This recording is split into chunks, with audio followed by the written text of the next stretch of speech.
Doesn't carbon-14 dating disprove the Bible? Scientists use a technique called radiometric dating to estimate the ages of rocks, fossils, and the Earth. Many people have been led to believe that radiometric dating methods have proved the Earth to be billions of years old. This has caused many in the church to re-evaluate the biblical creation account, specifically the meaning of the word day in Genesis 1. With our focus on one particular form of radiometric dating, carbon dating, we will see that carbon dating strongly supports a young Earth. Note that, contrary to a popular misconception, carbon dating is not used to date rocks at millions of years old. Basics. Before we get into the details of how radiometric dating methods are used, we need to review some preliminary concepts from chemistry. Recall that atoms are the basic building blocks of matter. Atoms are made up of much smaller particles called protons, neutrons, and electrons. Protons and neutrons make up the center, nucleus, of the atom, and electrons form shells around the nucleus. The number of protons in the nucleus of an atom determines the element. For example, all carbon atoms have 6 protons, all atoms of nitrogen have 7 protons, and all oxygen atoms have 8 protons. The number of neutrons in the nucleus can vary in any given type of atom. So, a carbon atom might have 6 neutrons, or 7, or possibly 8, but it would always have 6 protons. An isotope is any of several different forms of an element, each having different numbers of neutrons. The illustration below shows the 3 isotopes of carbon. Some isotopes of certain elements are unstable. They can spontaneously change into another kind of atom in a process called radioactive decay. Since this process presently happens at a known measured rate, scientists attempt to use it like a clock to tell how long ago a rock or fossil formed. There are 2 main applications for radiometric dating. One is for potentially dating fossils, once living things, using carbon-14 dating, and the other is for dating rocks and the age of the Earth using uranium, potassium, and other radioactive atoms. The atomic number corresponds to the number of protons in an atom. Atomic mass is a combination of the number of protons and neutrons in the nucleus. The electrons are so much lighter that they do not contribute significantly to the mass of an atom. Carbon-14 dating. Carbon-14, 14C, also referred to as radiocarbon, is claimed to be a reliable dating method for determining the age of fossils up to 50,000 to 60,000 years. If this claim is true, the biblical account of a young Earth, about 6,000 years, is in question, since 14C dates of tens of thousands of years are common. Point 1. When a scientist's interpretation of data does not match the clear meaning of the text in the Bible, we should never reinterpret the Bible. God knows just what He meant to say, and His understanding of science is infallible, whereas ours is fallible. So we should never think it necessary to modify His word. Genesis 1 defines the days of creation to be literal days. A number with the word day always means a normal day in the Old Testament, and the phrase, evening and morning, further defines the days as literal days. Since the Bible is the inspired Word of God, we should examine the validity of the standard interpretation of 14C dating by asking several questions. Is the explanation of the data derived from empirical, observational science, or an interpretation of past events, historical science? Are there any assumptions involved in the dating method? Are the dates provided by 14C dating consistent with what we observe? Do all scientists accept the 14C dating method as reliable and accurate? All radiometric dating methods use scientific procedures in the present to interpret what has happened in the past. The procedures used are not necessarily in question. The interpretation of past events is in question. The secular, evolutionary, worldview interprets the universe and world to be billions of years old. The Bible teaches a young universe and Earth. Which worldview does science support? Can carbon-14 dating help solve the mystery of which worldview is more accurate? The use of carbon-14 dating is often misunderstood. Carbon-14 is mostly used to date once living things, organic material. It cannot be used directly to date rocks, however, it can potentially be used to put time constraints on some inorganic material such as diamonds. Diamonds could contain carbon-14. Because of the rapid rate of decay of 14C, it can only give dates in the thousands of year range and not millions. There are 3 different naturally occurring varieties, isotopes, of carbon, 12C, 13C, and 14C. Carbon-14 is used for dating because it is unstable, radioactive, whereas 12C and 13C are stable. Radioactive means that 14C will decay, emit radiation, over time and become a different element. During this process, called beta decay, a neutron in the 14C atom will be converted into a proton. By losing one neutron and gaining one proton, 14C is changed into nitrogen 14, 14N equals 7 protons and 7 neutrons. If 14C is constantly decaying, will the Earth eventually run out of 14C? The answer is no. Carbon-14 is constantly being added to the atmosphere. Cosmic rays from outer space, which contain high levels of energy, bombard the Earth's upper atmosphere. These cosmic rays collide with atoms in the atmosphere and can cause them to come apart. Neutrons that come from these fragmented atoms collide with 14N atoms. The atmosphere is made mostly of nitrogen and oxygen, and convert them into 14C atoms. The neutron is accepted and a proton is ejected from the nucleus. Once 14C is produced, it combines with oxygen in the atmosphere. 12C behaves like 14C and also combines with oxygen, to form carbon dioxide, CO2. Because CO2 gets incorporated into plants, which means the food we eat contains 14C and 12C, all living things should have the same ratio of 14C and 12C in them as in the air we breathe. How the carbon-14 dating process works. Once a living thing dies, the dating process begins. As long as an organism is alive, it will continue to take in 14C, however, when it dies, it will stop. Since 14C is radioactive, decays into 14N, the amount of 14C in a dead organism gets less and less over time. Therefore, part of the dating process involves measuring the amount of 14C that remains after some has been lost, decayed. Scientists now use a device called an accelerator mass spectrometer, AMS, to determine the ratio of 14C to 12C, which increases the assumed accuracy to about 80,000 years. In order to actually do the dating, other things need to be known. Two such things include the following questions. How fast does 14C decay? What was the starting amount of 14C in the creature when it died? The decay rate of radioactive elements is described in terms of half-life. The half-life of an atom is the amount of time it takes for half of the atoms in a sample to decay. The half-life of 14C is 5,730 years. For example, a jar starting with all 14C atoms at time 0 will contain half 14C atoms and half 14N atoms at the end of 5,730 years, one half-life. At the end of 11,460 years, two half-lives, the jar will contain 1/4 14C atoms and 3/4 14N atoms. Since the half-life of 14C is known, how fast it decays, the only part left to determine is the starting amount of 14C in a fossil. If scientists know the original amount of 14C in a creature when it died, they can measure the current amount and then calculate how many half-lives have passed. Since no one was there to measure the amount of 14C when a creature died, scientists need to find a method to determine how much 14C has decayed. To do this, scientists use the main isotope of carbon, called carbon-12, 12C. Because 12C is a stable isotope of carbon, it will remain constant. However, the amount of 14C will decrease after a creature dies. All living things take in carbon, 14C and 12C, from eating and breathing.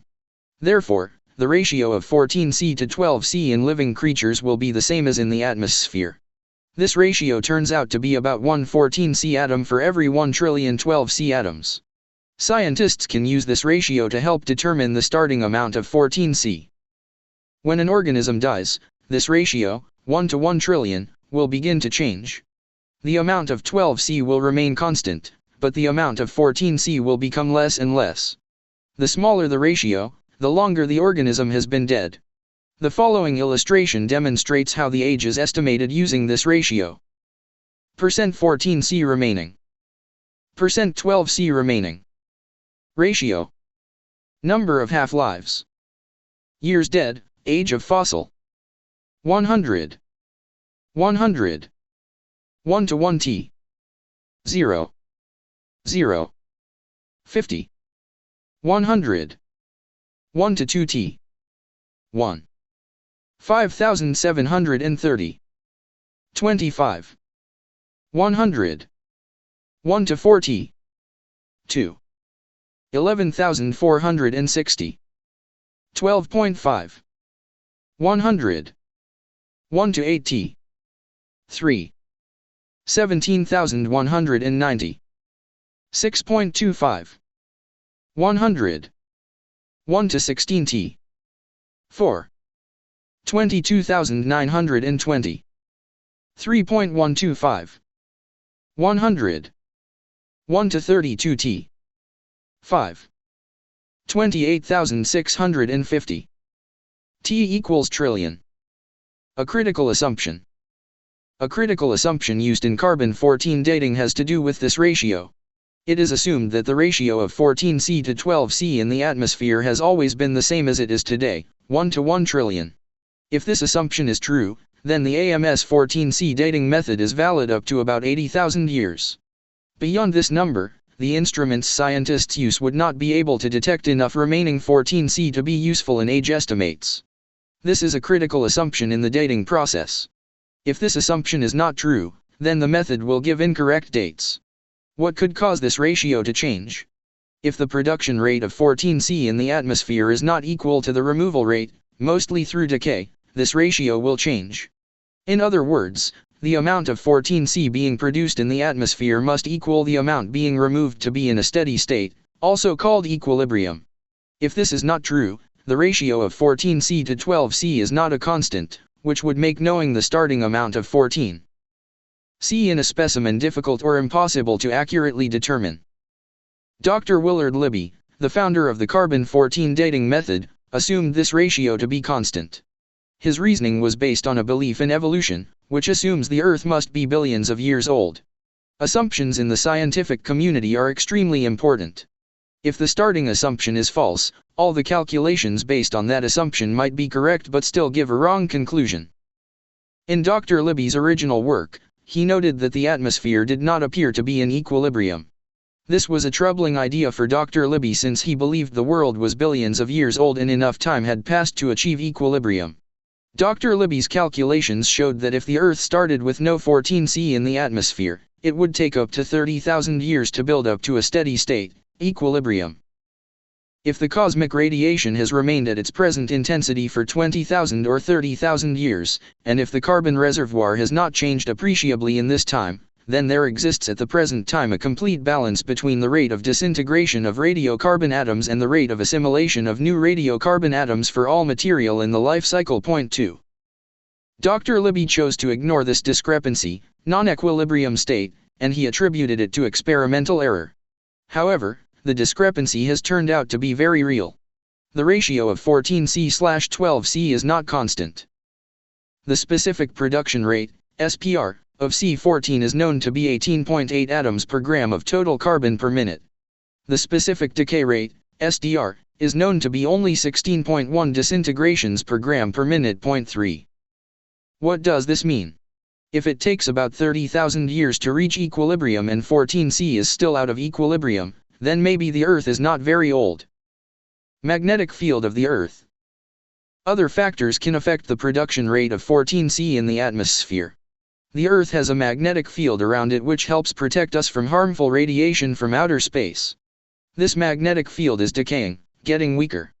The stronger the field is around the Earth, the fewer the number of cosmic rays that are able to reach the atmosphere. This would result in a smaller production of 14C in the atmosphere in Earth's past. The cause for the long-term variation of the C14 level is not known. The variation is certainly partially the result of a change in the cosmic ray production rate of radiocarbon. The cosmic ray flux, and hence the production rate of C14, is a function not only of the solar activity but also of the magnetic dipole moment of the Earth. Point 4. Though complex, this history of the Earth's magnetic field agrees with Barnes' basic hypothesis, that the field has always freely decayed. The field has always been losing energy despite its variations, so it cannot be more than 10,000 years old. Point 5. Earth's magnetic field is fading. Today it is about 10% weaker than it was when German mathematician Carl Friedrich Gauss started keeping tabs on it in 1845, scientists say. Point 6. If the production rate of 14C in the atmosphere was less in the past, dates given using the carbon-14 method would incorrectly assume that more 14C had decayed out of a specimen than what has actually occurred. This would result in giving older dates than the true age. Genesis flood. What role might the Genesis flood have played in the amount of carbon The flood would have buried large amounts of carbon from living organisms, plant and animal, to form today's fossil fuels, coal, oil, etc. The amount of fossil fuels indicates there must have been a vastly larger quantity of vegetation in existence prior to the flood than exists today. This means that the biosphere just prior to the flood might have had 500 times more carbon in living organisms than today. This would further dilute the amount of 14C and cause the 14C/12C ratio to be much smaller than today. If that were the case, and this C14 were distributed uniformly throughout the biosphere, and the total amount of biosphere C were, for example, 500 times that of today's world, the resulting C14/C12 ratio would be 1/500 of today's level. 7. When the flood is taken into account along with the decay of the magnetic field, it is reasonable to believe that the assumption of equilibrium is a false assumption. Because of this false assumption, any age estimates using 14C prior to the flood will give much older dates than the true age. Pre-flood material would be dated at perhaps 10 times the true age. The Rate Group findings. In 1997, an 8-year research project was started to investigate the age of the Earth. The group was called the Rate Group, Radioisotopes and the Age of the Earth. The team of scientists included Larry Vardaman, Ph.D. Atmospheric Science; Russell Humphreys, Ph.D. Physics; Eugene Chaffin, Ph.D. Physics; John Baumgardner, Ph.D. Geophysics; Donald D. Young, Ph.D. Physics; Stephen Austin, Ph.D. Geology; Andrew Snelling, Ph.D. Geology; Stephen Boyd, Ph.D. Hebraic and Cognate Studies. The objective was to gather data commonly ignored or censored by evolutionary standards of dating. The scientists reviewed the assumptions and procedures used in estimating the ages of rocks and fossils. The results of the carbon-14 dating demonstrated serious problems for long geologic ages. For example, a series of fossilized wood samples that conventionally have been dated according to their host strata to be from Tertiary to Permian, 40 to 250 million years old, all yielded significant, detectable levels of carbon-14 that would conventionally equate to only 30,000 to 45,000 years ages for the original trees. 8 Similarly, a survey of the conventional radiocarbon journals resulted in more than 40 examples of supposedly ancient organic materials, including limestones, that contained carbon-14, as reported by leading laboratories. 9. Samples were then taken from 10 different coal layers that, according to evolutionists, represent different time periods in the geologic column: Cenozoic, Mesozoic, and Paleozoic. The Rate Group obtained these 10 coal samples from the U.S. Department of Energy Coal Sample Bank, from samples collected from major coal fields across the United States. The chosen coal samples, which dated millions to hundreds of millions of years old based on standard evolution time estimates, all contained measurable amounts of 14C. In all cases, careful precautions were taken to eliminate any possibility of contamination from other sources. Samples, in all 3 time periods, displayed significant amounts of 14C. This is a significant discovery. Since the half-life of 14C is relatively short, 5,730 years, there should be no detectable 14C left after about 100,000 years. The average 14C estimated age for all the layers from these 3 time periods was approximately 50,000 years. However, using a more realistic pre-flood 14C/12C ratio reduces that age to about 5,000 years. These results indicate that the entire geologic column is less than 100,000 years old and could be much younger. This confirms the Bible and challenges the evolutionary idea of long geologic ages. Because the lifetime of C14 is so brief, these AMS accelerator mass spectrometer measurements pose an obvious challenge to the standard geological time scale that assigns millions to hundreds of millions of years to this part of the rock layer. 10. Another noteworthy observation from the Rate Group was the amount of 14C found in diamonds. Secular scientists have estimated the ages of diamonds to be millions to billions of years old using other radiometric dating methods. These methods are also based on questionable assumptions and are discussed elsewhere. 11. Because of their hardness, diamonds, the hardest known substance, are extremely resistant to contamination through chemical exchange. Since diamonds are considered to be so old by evolutionary standards, finding any 14C in them would be strong support for a recent creation. The rate group analyzed 12 diamond samples for possible carbon-14 content. Similar to the coal results, all 12 diamond samples contained detectable, but lower levels of 14C. These findings are powerful evidence that coal and diamonds cannot be the millions or billions of years old that evolutionists claim. Indeed, these rate findings of detectable 14C in diamonds have been confirmed independently. 12 carbon-14 found in fossils at all layers of the geologic column, in coal and in diamonds, is evidence which confirms the biblical time scale of thousands of years and not billions. Because of C14's short half-life, such a finding would argue that carbon and probably the entire physical Earth as well must have a recent origin. 13. Conclusion. All radiometric dating methods are based on assumptions about events that happened in the past.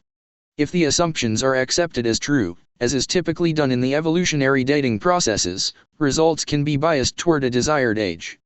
In the reported ages given in textbooks and other journals, these evolutionary assumptions have not been questioned, while results inconsistent with long ages have been censored.